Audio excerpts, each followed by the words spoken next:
I have a great idea today. I'm going to start a business that sells candy to dog owners. This is going to be awesome. I can just imagine how much money I'm going to make. Now hold on there, Pilgrim. It ain't all gumdrops and bubblegum. Excuse the pun, but building a business isn't so easy, especially if you have a small budget for marketing. Even so, you still need to build up your online presence. Stay tuned for free and affordable tips for growing your online presence.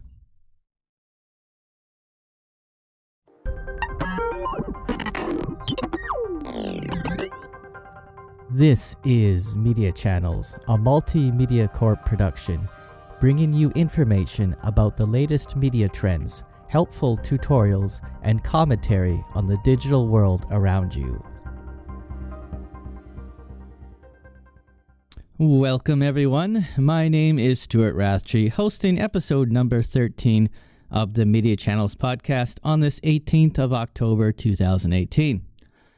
In this episode, how to grow your online business for free, I will cover some of the most important things you can do to promote your online presence and things you shouldn't do as a business or artist. So I've compiled a list of things that we should be doing and things we shouldn't be doing. And number one on that list is, if you're a business owner, one of the first things you can do to increase your online presence is setting up a Google My Business listing. Now, these listings are very important because having a listing in most circumstances will allow you to get to the front page of the Google search engine results. So this happens because on the Google Maps and your listing block, your business will actually show up in that block. So if you're ever on your desktop and on certain mobile devices, if you do a search for, let's say, restaurants, a list of restaurants will come up in that search engine block. Okay. So if you set up yourself a Google account and a Google My Business listing, then you can appear in that block as well, which is very important. So the things that you need to set up My Business listing is obviously a Google account. And if you already have a Gmail account, you're already ahead of the game. You can just use that username and password to log in and then do a search for Google My Business, and then you can just click sign in and it'll automatically sign you in. Okay, and it'll bring up a form. The other things you'll need your business information, obviously, so like your physical address, photos, some of your products are handy, your hours of operation, and some other details about the business will show up in the form. And you must have a physical address for this to work. If you don't have a physical address, then you can't really do it. Or you can try, but it probably won't let you. The reason being is that to verify your Google listing, you will receive a card in the mail with a code on it, and that verifies that your physical address is a real business. So they do some curtailing to make sure that you are a legitimate business and not just some fly-by-night operation. So once you do submit the business listing and click the submit on the form, you will have to wait. And if you're in Canada, it's taken me a couple of weeks for a lot of my clients to receive the code. But once you receive the code, you enter it, and then your business will be verified on the Google My Business. Number 2 on my list is that once you have your business listing, the next important step of marketing is creating interest and providing value for your products or services.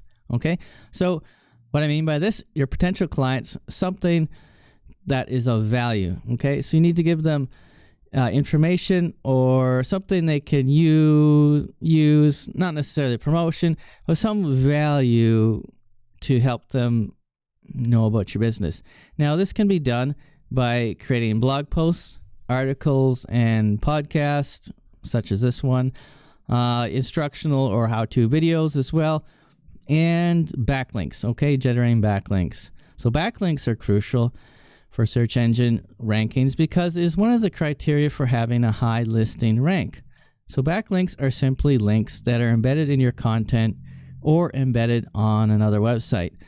So these can be outgoing links or incoming links from other websites. And one of the easiest things you can do is to approach an already established website owner And it could be your friend, it could be your colleague, could be your peer,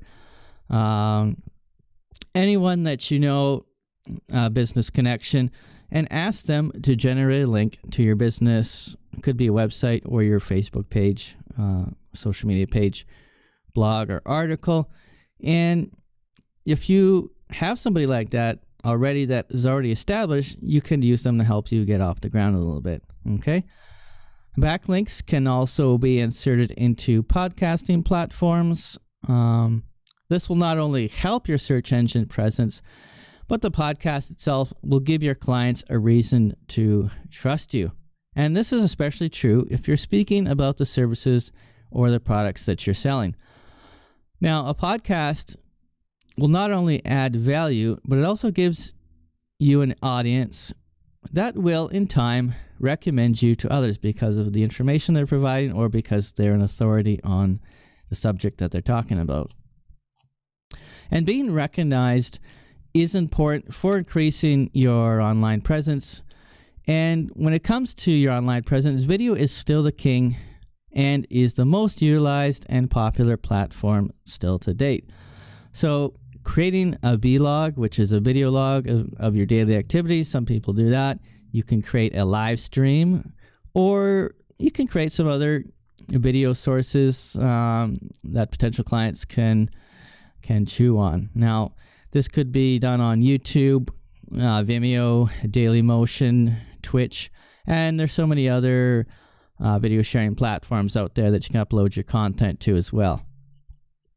Another method for increasing your presence is to go to websites such as Quora, other sharing sites such as ViralBee, participating in Facebook, joining Facebook groups and participating in them, making contributions to online forums that are in your niche or in your industry, and so on. So being active on the internet is also an important step. So don't just simply spam links to your blog or videos and whatever, but you got to be interactive. You have to answer questions, and you need to become a part of the community. And that way, when somebody needs a service or a product that you offer, you can direct them to it, and they will, because of that, they will already know and trust you, and from there, then they may more likely be purchasing your service. Another resource is business directories, and these can be things such as your local chamber of commerce, business groups or other associations, after hours, business clubs as well. The important things about these resources, not only that you get to network with the people who are there and bring in potential clients, but you can also, when you do sign up for these associations, usually they have a website or a resource where you can post your business or your social media links as well. So that'll also have a double effect in that the SEO will actually increase to your website, or search engine optimization will also be better as well, because now your ranking is going to go a little bit higher as well now that your link is on other websites. On social media, obviously Facebook, Twitter, Instagram, Snapchat, etc. This is very helpful for increasing your online presence and growing your business. So posting weekly, daily posts about interesting topics. It doesn't always have to be about promoting your business, right? Posting things that are interesting related to your industry is helpful. And this will help create interest, and it breaks up the daily work routine that most people are a part of. Not everyone wants to work straight hours, and if they are on a 15-minute break, maybe they're going to be checking out articles on the internet. They could be listening to a podcast or watching videos, right? So if you're in that niche, it could be helpful for them. And the more you engage with your audience, the more trustworthy you become as well. So do join those groups, group chats, online forums, and get out there and be active. So basically, having backlinks on any of these platforms that I just mentioned, it will certainly help your Google, Bing, and Yahoo search presence, and it'll create trust. So the search engines, they work on a trust factor. So the more trustworthy a website is, the more likely you're going to be up in the rankings as well. And the longer that your website or your resource or your social media page has been around, the more likely you're going to increase in search engine presence as well. Number 3 is to try online advertising. Okay, so this isn't a free method, but this is something you can definitely do with Facebook ads, Twitter ads, YouTube, and Google AdWords. Okay, so if you already have a Google account, you can set up Google AdWords, and then a little box. If you spend a certain amount of money, you will get a little box on the side of the Google search engine results, and it'll say this is an ad, basically. You may also get these in the mail once in a while, where you get the free AdWords promotions from Google. So using those can be helpful as well.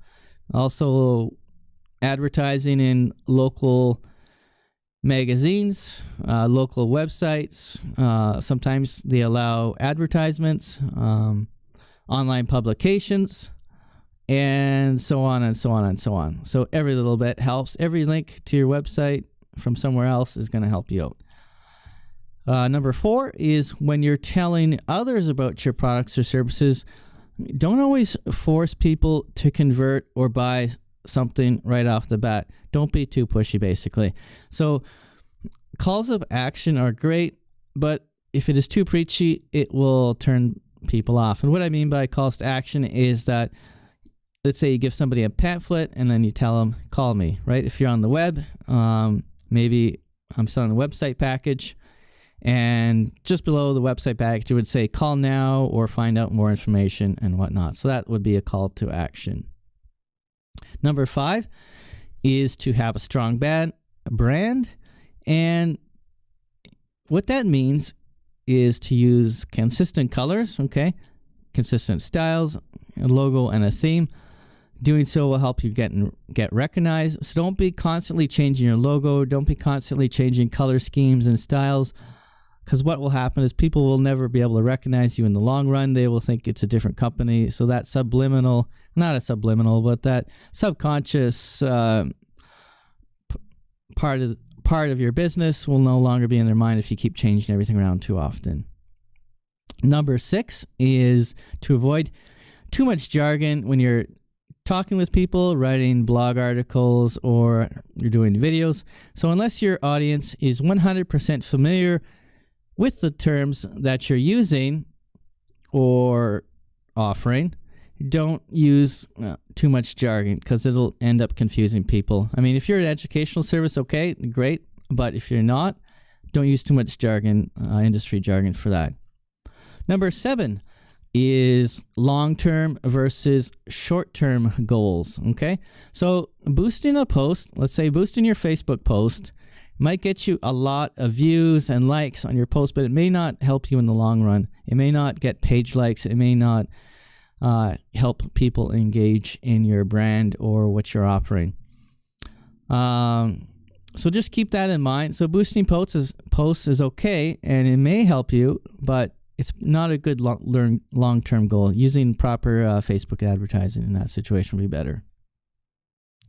Number 8 on my list, and this is a sub-list of the list, okay? So number 8 is going to be everything to do with website-specific things, and it's going to be a do and not to do list. Okay, and on this website-specific side of things, number 1 is annoying website pop-ups. And if you want to kill traffic to your website quickly and increase the bounce rate stat on your website, go out and put as many website pop-ups as you can in as many places as you can, and put them up as often as you can. Sure, you might get 1 out of 100 visitors who will be eventually just sign up to your mailing list or whatnot, but is it really worth annoying the 99 other people who may be coming to your site for a legitimate reason? So having a pop-up once in a while is okay, but when you first get to the site, having a pop-up is really quite annoying. A lot of times I will just click away and just not even bother with the article if it's going to annoy me with pop-ups. So keep that in mind. Don't go crazy with the website pop-ups. Avoid overly flashy and stylish websites. So if you're designing a website or you're getting someone to design a website for you, don't go the route of overly flashy or stylish, okay? Don't try to keep up the latest trends. The goal here is content, okay? So if your website is all style and no content, then you're probably not going to build up your brand. People will come to your site, and sure, they're going to say things like, cool, I love your site, I love your design, this little flashy thing is great, it makes me feel good, this website is awesome, I love the kind of work you do. But in the end, the style and the fad will wear off, and then when your user does come back to your site for any reason whatsoever, they're going to feel like there's nothing there for them at all, and they'll just click away. So again, a stylish site might help you in the short term, but in reality, you need to have good content and good value on the website to make it any difference. So basically what I usually say is function first over style. And that is to say that I'm not saying you can't have style and function, but just don't create a website for the sake of having style. It's not going to help you at all. It won't convert any customers to you or your business. So making it easy for your audience to get the information of the product they need is the most important part about that. Okay. The next point I'm going to make is keeping website load times down as much as you can without making it look ugly. So what this means is, first of all, it means staying away from cheap hosting providers. Okay. So GoDaddy is a good example. There's plenty of slow hosting providers out there that are just really terrible and full of hacks and whatnot. Stay away from those guys because slow websites will kill your traffic, guaranteed. Okay, stay away from super high quality photos on the main page or videos on the main page if they're large. Some videos on the main page can work if they're small enough and they're not too long, but you don't want to kill load times for people, especially if they're on mobile. If you have a video there and it takes 20 seconds to load the front page, people will automatically just go away and say the website's not working or something, right? So stay away from that kind of stuff. Having a photo on the front page is fine, but just don't go crazy on the quality side of it. So you might have to hire somebody to make sure that your website is optimized for that. So you don't want slow websites to hurt your online presence because Google and other search engines will penalize you and your rankings will go down if your page is too slow to load. Next point is trying to balance the amount of white space you have with the content and the photos. So having too much white space can harm your conversions. Okay, so conversions are basically people who come to your website and then in turn buy something from you or in some other way subscribe to you, right? So I say this because I want people to stay on your website. And if the website is too vacuous and full of white space, you aren't really giving the user any reason to stay on your site. Again, function over style, content over style, okay? You can have style, but the function and the content has to be king, right? So unless your product that you're marketing is specifically targeted to a trend or a crowd of vacuous people who only chase the next trend, you're not going to gain any traction because by the next day, people are going to go on and move on to the next thing, and then you're left with nothing. So trends quickly wear off, but solid people create solid companies and solid individuals, okay? No. And next on my list is to keep content professional and clean, obviously. So don't skip on the content, as I've been reiterating multiple times. A big part of search engine optimization is having good quality content, okay? So if you have to pay someone to do the writing or someone to do copy editing to make sure the grammar is okay, make sure that you do that, okay? Because if somebody can't understand what the heck you're trying to say, then they're probably not going to convert and probably not going to return to your website. You should have the important keywords in your copy. So the keywords are basically words that people are searching for in a search engine. But don't go out of your way to stuff your copy with keywords, as will hurt you in the long run. So Google and others search engines do have algorithms in place to detect when someone's trying to game the system, okay? So just don't do that. Just write naturally and write how you would normally, and then get someone to look it over and make sure that it makes sense, okay? So having good quality content, make sure you do that. And your website as well, it should have friendly URLs, which are universal resource locators, where possible, okay? Now, it's not always going to be possible with a shopping cart necessarily, but if you're doing articles or other pages that are kind of semi-dynamic or static, then using friendly URL links is definitely going to help you. So, for instance, this podcast is multeemedia.ca /media-channels. That would be a friendly URL, okay? Now, I could have choose something different, like in WordPress. I could have choose multeemedia.ca /page ID equals 54 random characters and numbers and a bunch of other gobbledygook, okay? So try to avoid that as much as you can, because if you don't, even though the search engine understands that quite naturally, people don't necessarily understand all that, and they probably won't remember it. It's easier to remember media-channels than it is to remember a bunch of random characters and numbers, okay? So just keep that in mind. And as well, another thing you can do to help out your search engine presence or your online presence is through CMS plugins, so content management system plugins. These plugins, or SEO plugins, will help you in generating tags and media information for your website.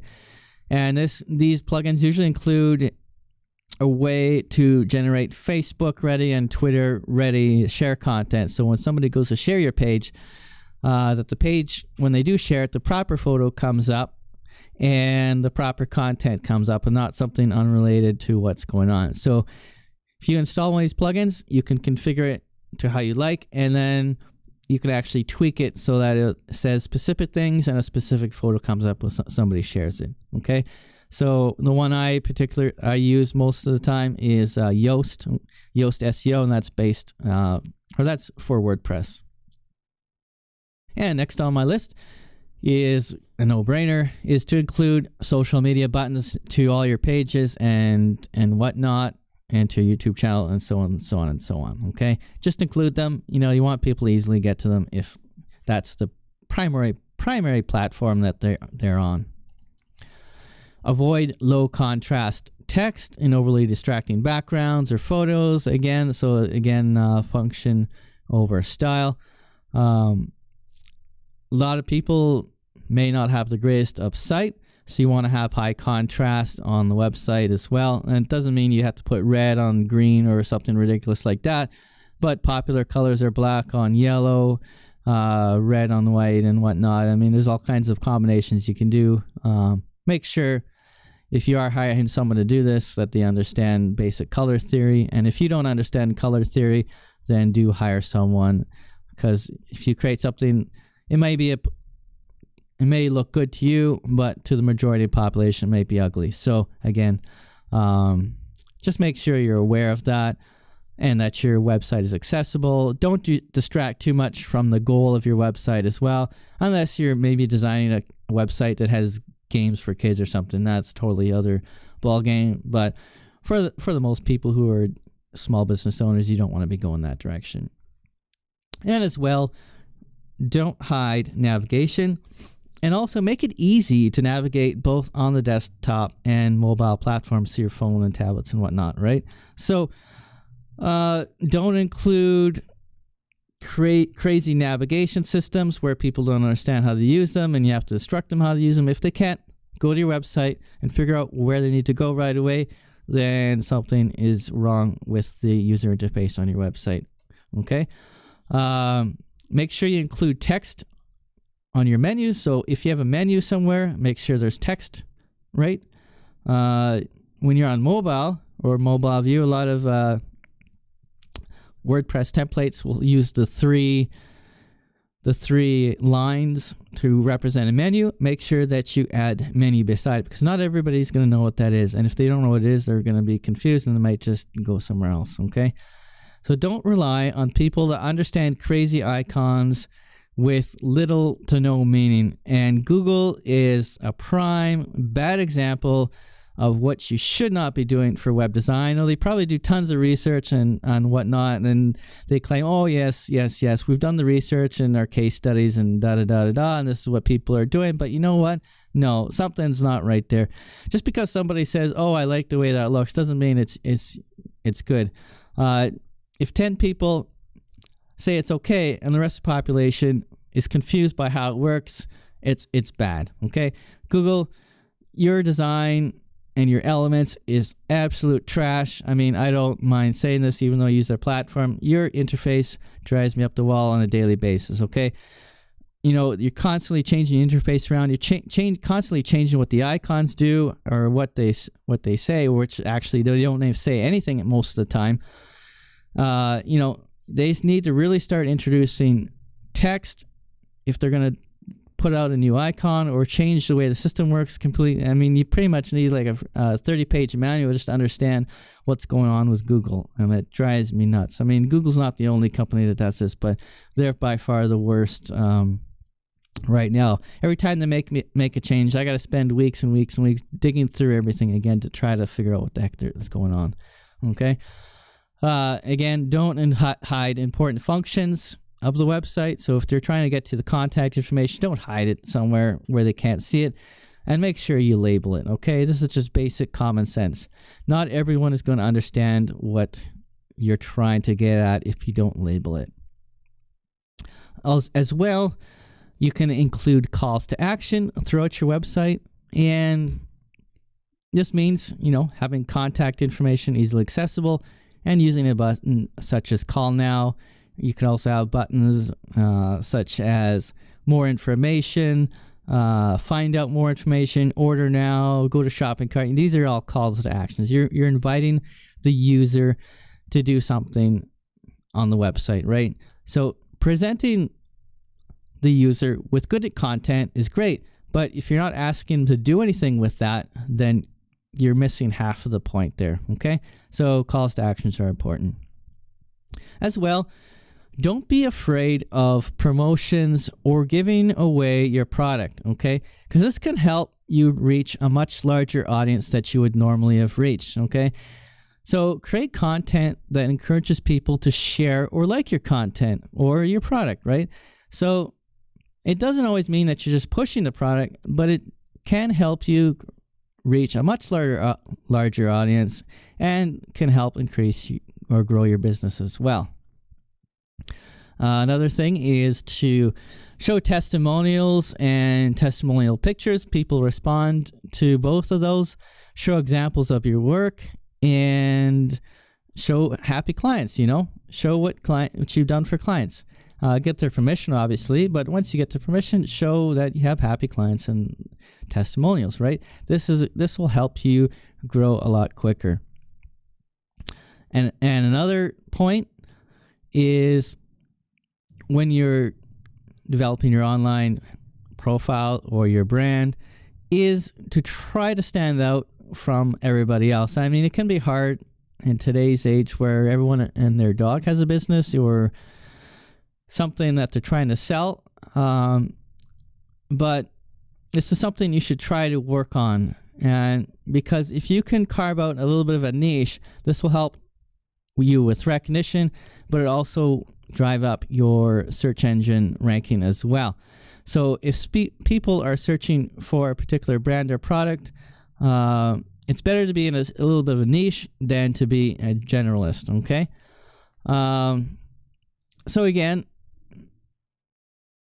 these are called long tail keywords, and I believe I have it somewhere in my notes here, so I'll get more into that a little bit later. But basically, carving out a niche can be done by creating long tail keywords. Okay. Also have maps, hours of operation, and other frequently accessed information should be easily accessible on your website as well. Having a map is like number one, right? Somebody's coming to your business, they want to be able to find it, okay?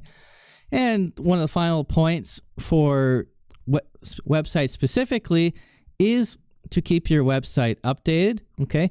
Keep the information relevant. If the information is not relevant, people are not going to be too happy if they call up and find it's totally different than what they're looking at. And keep it secure as well. Keep the security up to date. Insecure websites will definitely kill your online presence, and it will ruin your reputation, especially if people are getting pop-ups, if they're getting porn, if they're getting spammed, and whatnot. And if Google indexes your website and it's detecting all this hacked stuff and security issues, it's going to take your listing and drop it right to the bottom, okay? So you want to make sure that all that is kept up to date. And then number 9, I guess continuation on from my list, which is not necessarily website related, is one of the most interesting things on my list, I think, actually, is to never use Fiverr to purchase backlinks. Okay? Never use Fiverr to purchase backlinks. Never use Fiverr to purchase views. Never use Fiverr to purchase visits, because this will definitely hurt you in the long run. The reason I say this is not because, well, I mean, Fiverr as a company is pretty chintzy, and its marketing tactics are, I won't even get into it. But anyways, most of these services that you purchase on Fiverr come from Eastern countries, and they're actually spam farms in India or other places, similar places. Basically, they just pay their workers pennies to view, comment, or share your posts and videos. Now, this may seem like a good idea at the start, but it's not, because, again, Google and Bing, they have algorithms in place to detect these kinds of shenanigans. So if your website all of a sudden gets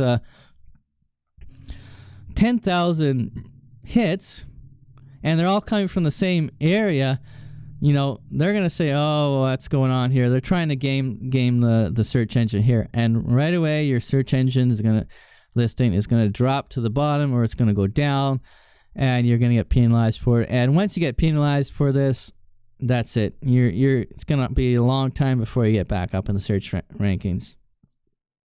And one of the other downsides to this is some other people, your competitors, will sometimes purchase these services, okay? They'll purchase these services to turn around and point them back at you.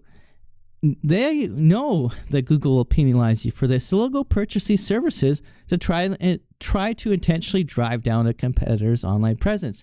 So if you're that kind of person who will do that, that is just absolutely wrong, okay? Absolutely wrong. If you're that kind of person, I will not deal with you whatsoever. If I find out that you're running shady business practices, I'm the kind of person that will just walk away from it. I don't care if you owe me money. I will walk away from it. I do not want to have anything to do with these types of business individuals. If you can't get your game together, or you can't do it in an honest way, then just take a hike. Okay, so don't use Fiverr, and don't use other scammy sites like this, because it will definitely hurt you in the long run. Okay, I went on a bit of a rant there, but it's basically something I really want to drive home. Okay, number 10. Okay, and this one should be obvious as well, is don't spam forums or other website comment sections with links to your posts, websites, or video. This will also hurt you in the long run, okay? So if you're a valid contributor, okay, that's one thing. But if you're just going to websites to spam and your links and whatnot, this is definitely going to hurt you in the long run as well, okay? Not only does the forum websites usually have some anti-spam mechanism, and if they detect it's spam, they might report back to a spam engine, such a list, right, or database. But not only that, if Google indexes it and it sees a lot of these links coming from all these weird places, it's going to drive down your search engine results as well. Okay, so just don't do it. Okay, be honest in what you're doing. Number 11 is the legitimate way of basically doing it. So purchasing, again, this is not a free method, but purchasing your exposure through proper ads and established and reputable sources as well, okay? So, you probably will have to do some advertising. I mean, you can't really get away with no advertising unless you have like the once-in-a-lifetime product or once-in-a-lifetime service that nobody's seen before. But for most people, you will have to do advertising and do it through reputable or established sources. It's just better that way. Number 12 is avoid clickbait posts, okay? So clickbait is basically a thumbnail or a picture that implies something about an article, video, etc. But when you go to click on it, it is something quite different, okay? So this happens on videos, it happens on posts, it happens all platforms you can think of. Lying about your content with a different photo, that's basically what it comes down to. So because people will wise up to what you're doing, they may not be too upset the first time, but if you keep doing it and they keep getting tricked, they're going to wise up to it, and eventually they'll never return to your social media page, they'll never return to your website or your YouTube channel because you have been associated with a clickbait. Okay? Number 13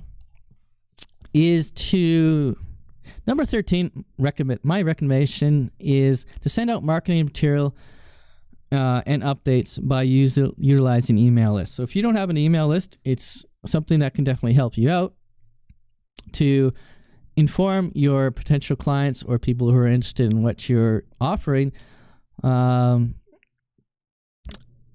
updates about what you're doing, right? So this could be podcasts, this could be your videos, it could be some new promotion, okay? So get yourself an email list, set it up, and start to grow your email list, okay? But you don't want to be constantly spamming people every day. I know there's some statistics out there saying that if you spam people like 2 or 3 or more times a day, that you will get a lot more conversions. That may be the case, but in the process, you will alienate and annoy a lot of other people in the process. So I'm not sure if alienating a majority of your potential clients to satisfy one client is the route to go, okay? So just be a little bit careful with how much you're putting out emails to everybody. Having an email about what's going on with your company is great, but not doing it too often. People just will tune out after a while, and they won't even recognize that it's coming from you anymore. Number 14 is more for the web developer side of us. If you're doing it yourself maybe, or if you're hiring someone to do it, they should be using titles, appropriate titles for your website, video, and blog. Using descriptive names for the titles, okay? Using non-descriptive names will not help you reach anyone, okay? So use descriptive names. And as I mentioned a few minutes ago there, I talked about long-tail keywords, okay? So long-tail keywords, they will help you carve out a niche and help you stand out amongst many others out there, okay? So for example, a non-long-tail keyword might be selling boots, okay? So I could title an article, or I can title my page after selling boots, okay? So there's probably 1 million people already selling boots online. So how do you stand out if you're just selling boots, okay? So when you're doing the marketing or you're coming up with your keywords, you want to come up with long tail keywords instead. So instead of focusing on selling brown boots or large boots, you want to focus on selling brown muckluck boots with rabbit fur, okay?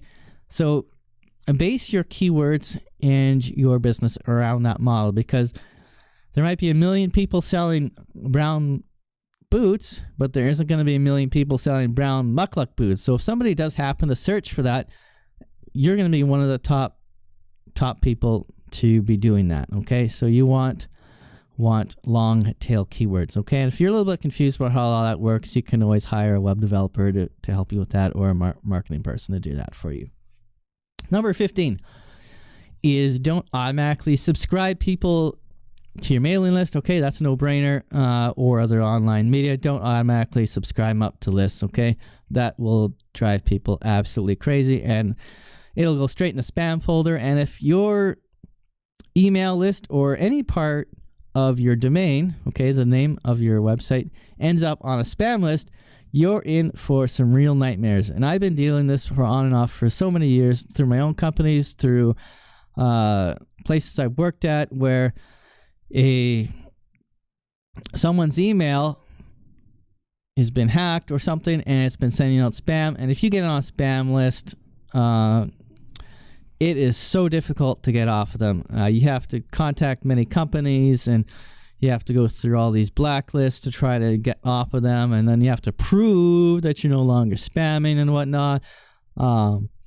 So unless you're using like Gmail or Microsoft, you generally don't have to worry about that. But if you're in a company, or if you're using an email service that's not nearly well as known, and you get on a blacklist because you're spamming people or you're automatically subscribing them to lists, you're in for some real trouble there, and you may not get the exposure that you need or want. Number 16 is a very simple one, is to set up a online contact form, okay, so that people can easily send you a message without having to reopen or having to open an email client rather.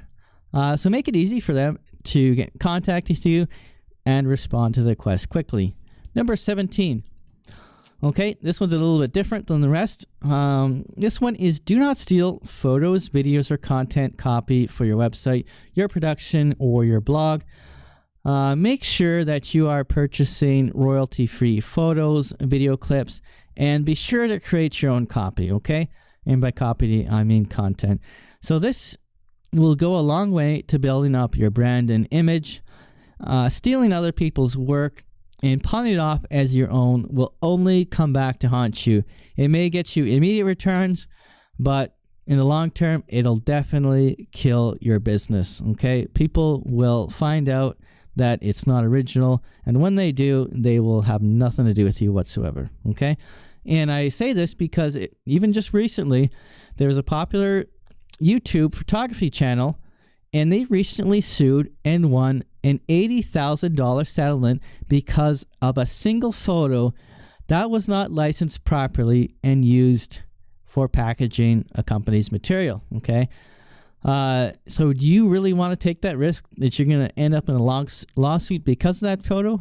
I mean, there's the risk there, but there's also the fact that people who are taking these photos, they're putting a lot of effort into taking these photos. You shouldn't be stealing somebody else's work and pawning off as your own or using it without permission, okay? Stock photos are not expensive, okay? You can purchase them. They're properly licensed, okay? If you don't like stock photos, then pay someone to go out and do some proper photography, okay? It will pay for itself in the long run, okay? There's also certain works, photography, videos, and whatnot that are, or music that are licensed under the Creative Commons system, okay? So the Creative Commons system is a free-to-use system. The only caveat is that you have to attribute them in the credits. So if you're doing a video production, you have to put it in the credits. If you're using it for other marketing material, you would have to put them in the credits, but you probably don't want to go that route if you're doing product packaging, having somebody else's name on it. So in that case, you would purchase stock photography or do it yourself. So Creative Commons can be useful for music productions and whatnot. It's not hard to put credits in. I do that on occasion. If a client cannot afford a full production package, sometimes I will use, let's say, Google or some other Creative Commons music for that case. This also applies as well when you're sharing or putting stuff on social media. So don't claim someone else's work, obviously. Don't slap your logo on it, because if you do, you're going to either generate copyright strikes if it's a YouTube or social media channel or podcast. You might receive a page ban, you might receive a warning, and the content will be removed. And there might be some other damaging circumstances as well that you may not realize, okay? It will damage your reputation in the long run. And I realize that there are many viral pages on Facebook that will take other people's content and brand it as their own. But the more reputable ones will actually ask permission from the original author, or they will either link to the original source as well. So if you're going to be sharing somebody else's work, then make sure that the original source or the link is there as well.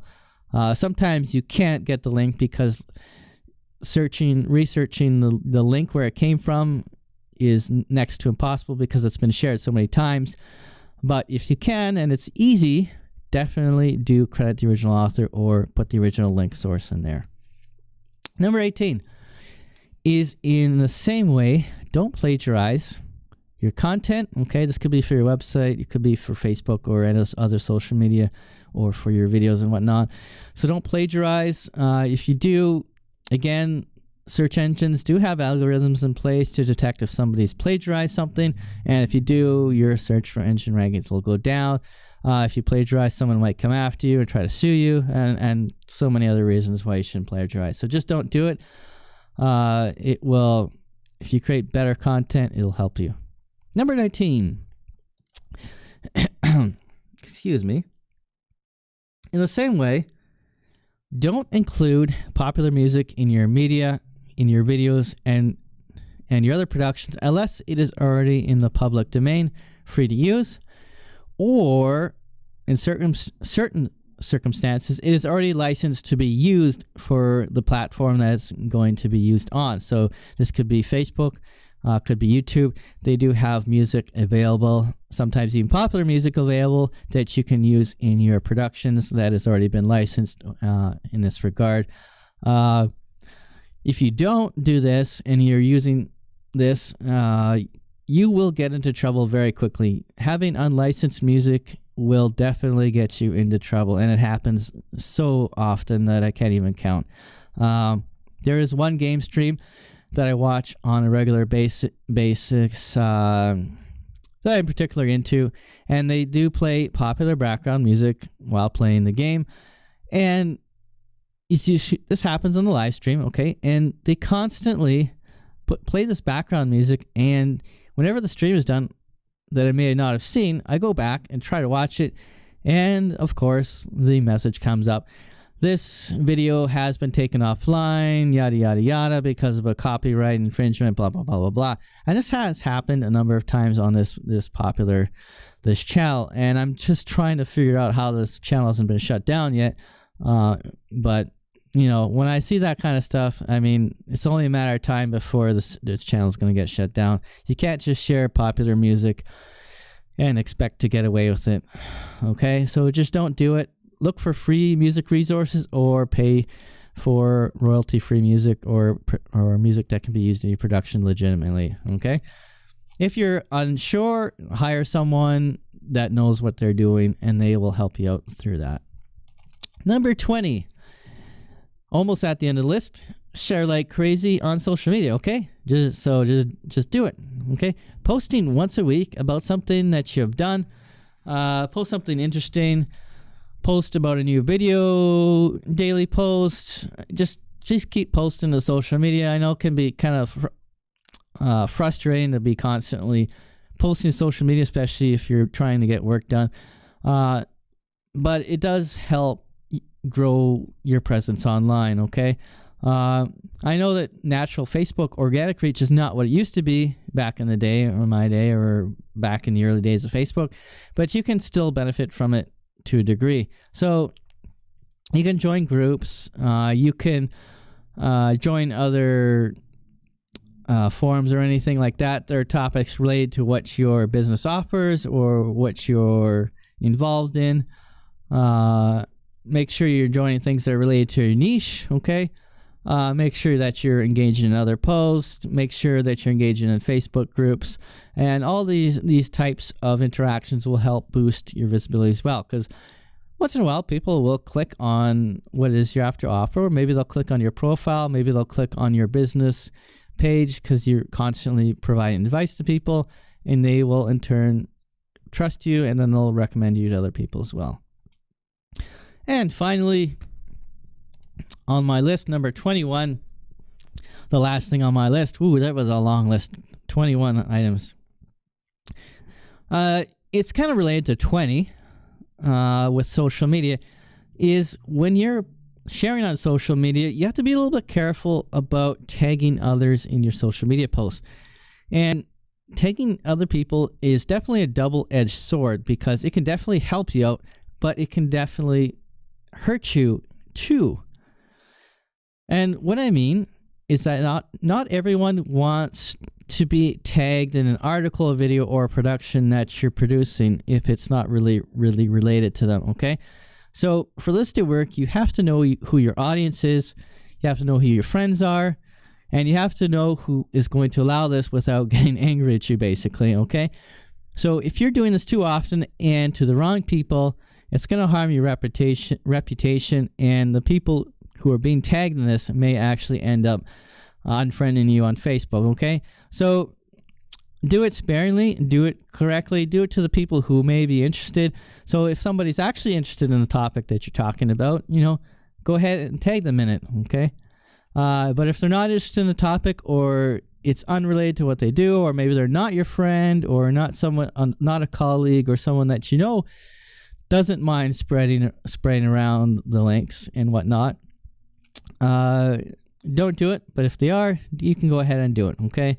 So in this situation, you have to use common sense. I don't want anyone coming back to me and saying, oh, a bunch of people unfriended me because I tagged them in a bunch of my stuff, okay? So you kind of have to know who the people are that you're tagging before you go ahead and do it, okay? So just be careful about that one, but it can help you in the long run, and it's definitely something you can try. And above all, persistence and patience is the key, okay? So building your brand or online presence, it does take time, and it will take time, especially if you're in a service rather than a product-based industry as well, okay? So again, the key is consistency, and once you build up consistency, others will start to trust you, okay? So keep at it. Eventually, your presence will grow, whether it's your business, your photography business, maybe you're an artist. It doesn't matter what it is you're doing online. Consistency and sticking to it and working at it will get you there in the long run, okay? So just keep engaging and you'll get there, okay? And definitely having a pretty face won't harm you either, okay?